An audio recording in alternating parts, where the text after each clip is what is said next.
भारतीय इतिहास के पन्नों में अत्यंत सुंदर और साहसी रानी। रानी पद्मावती का उल्लेख है। रानी पद्मावती को रानी पद्मिनी के नाम से भी जाना जाता है।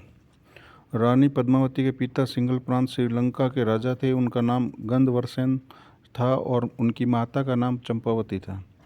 पद्मावती बाल्यकाल से ही दिखने में अत्यंत सुंदर और आकर्षक थी। उनके माता पिता ने उन्हें बड़े लाड़ प्यार से बड़ा किया था। कहा जाता है बचपन में पद्मावती के पास एक बोलता तोता था जिसका नाम हीरामणि रखा गया था। महाराज गंधवर्सेन ने अपनी पुत्री पद्मावती के विवाह के लिए उनका स्वयंवर रचाया था, जिसमें भाग लेने के लिए भारत के अलग अलग हिंदू राज्यों के राजा महाराजा आए थे। गंधवर्सेन के राज दरबार में लगी राजा महाराजों की भीड़ में एक छोटे से राज्य का पराक्रमी राजा मलखान सिंह भी आया था। उसी स्वयंवर में वैवाहित राजा रावल रतन सिंह भी मौजूद थे। उन्होंने मलखान सिंह को स्वयंवर में परास्त करके रानी पद्मिनी पर अपना अधिकार सिद्ध किया और उनसे धूमधाम से विवाह रचा लिया। इस तरह राजा रावल रतन सिंह अपनी दूसरी पत्नी रानी पद्मावती स्वयंवर में जीतकर अपनी राजधानी चित्तौड़ वापस लौट गए। प्रजा प्रेमी और न्यायपालक राजा रावल रतन सिंह चित्तौड़ राज्य के बड़े कुशल तरीके से चला रहे थे। उनके शासन में वहाँ की प्रजा हर तरह से सुखी संपन्न थी। राजा रावल रतन सिंह रण कौशल और राजनीति में निपुण थे। उनका भव्य दरबार के एक से एक बढ़कर महावीर योद्धाओं से भरा हुआ था। चित्तौड़ की सैन्य शक्ति और युद्ध कला दूर दूर तक मशहूर थी।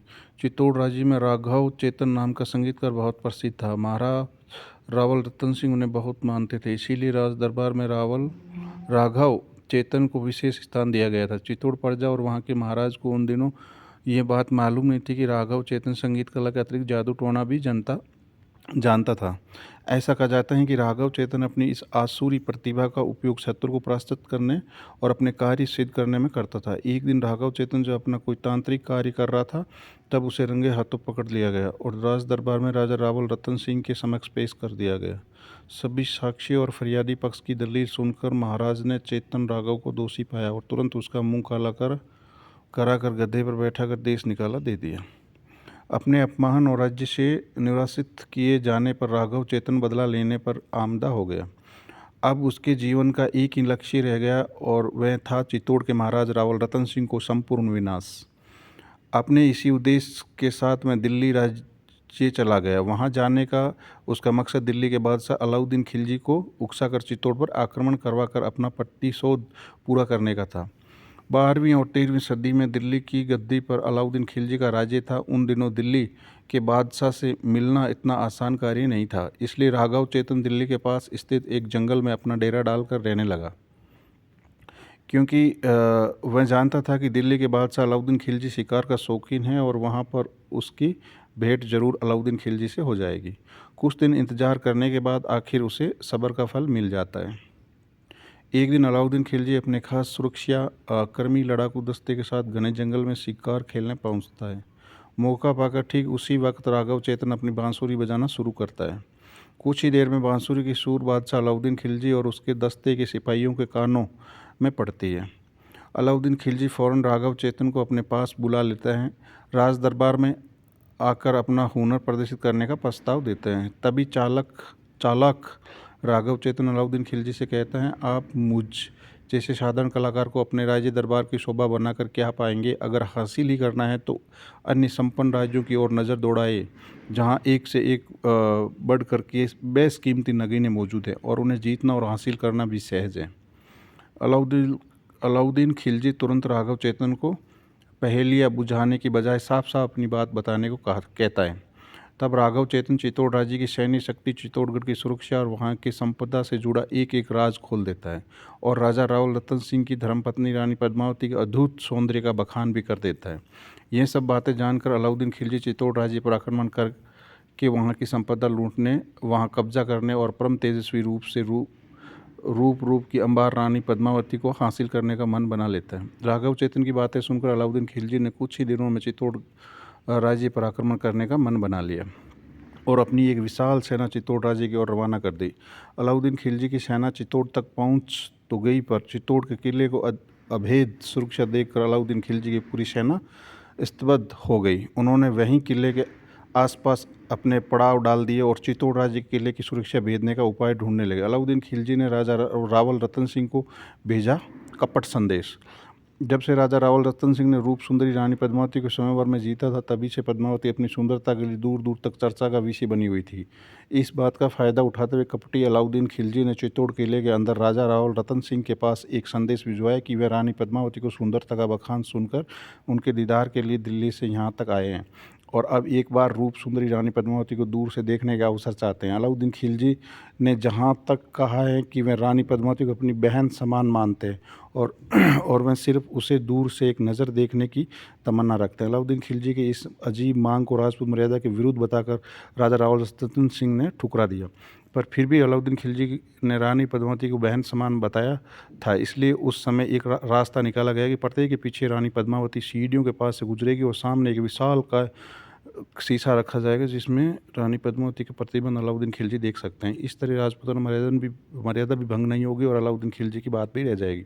शर्त अनुसार चित्तौड़ के महाराज ने अलाउद्दीन खिलजी के आईने में रानी पद्मावती का प्रतिबंध दिखाया और फिर अलाउद्दीन खिलजी को खिला पिलाकर पूरी मेहमान नवाजी के साथ चित्तौड़ किले के सातों दरवाजे पार कर उनकी सेना के पास छोड़ने खुद गए।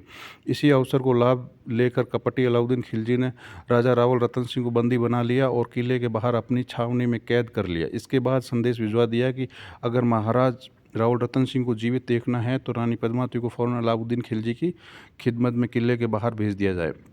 चित्तौड़ राज्य के महाराज को अलाउद्दीन खिलजी के गिरफ्त से सकुशल मुक्त कराने के लिए रानी पद्मावती, गोरा और बादल ने मिलकर एक योजना बनाई। इस योजना के तहत किले के बाहर मौजूद अलाउद्दीन खिलजी तक ये पैगाम भेजना था कि रानी पद्मावती संपर्क करने के लिए तैयार है और पालकी में बैठकर किले के बाहर आने को राजी है। और फिर पालकी में रानी पद्मावती और उनके सैकड़ों दासियों की जगह नारी भेष में लड़ाके योद्धा भेजकर बाहर मौजूद दिल्ली की सेना पर आक्रमण कर दिया जाए और इसी अफरा तफरी में राजा रावल रतन सिंह को अलाउद्दीन खिलजी की कैद से मुक्त करा लिया जाए। रानी पद्मावती के इंतजार में बावरा हुआ अलाउद्दीन खिलजी। कहा जाता है कि वासना और लालच इंसान की बुद्धि हार लेती है। अलाउद्दीन खिलजी के साथ भी ऐसा ही हुआ। जब चित्तौड़ किले के दरवाजे एक के बाद एक खुले तब अंदर से एक की जगह सैकड़ों पालकियाँ बाहर आने लगी।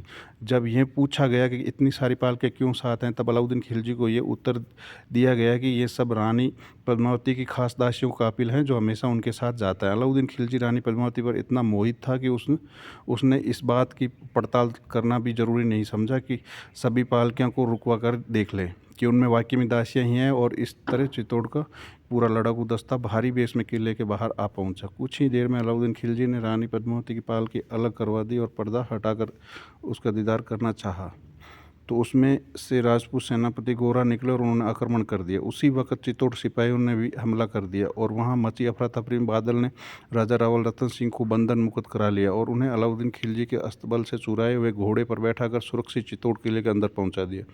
इस लड़ाई में राजपूत सेनापति गोरा और पालकी के संग बाहर आए सभी योद्धा शहीद हो गए।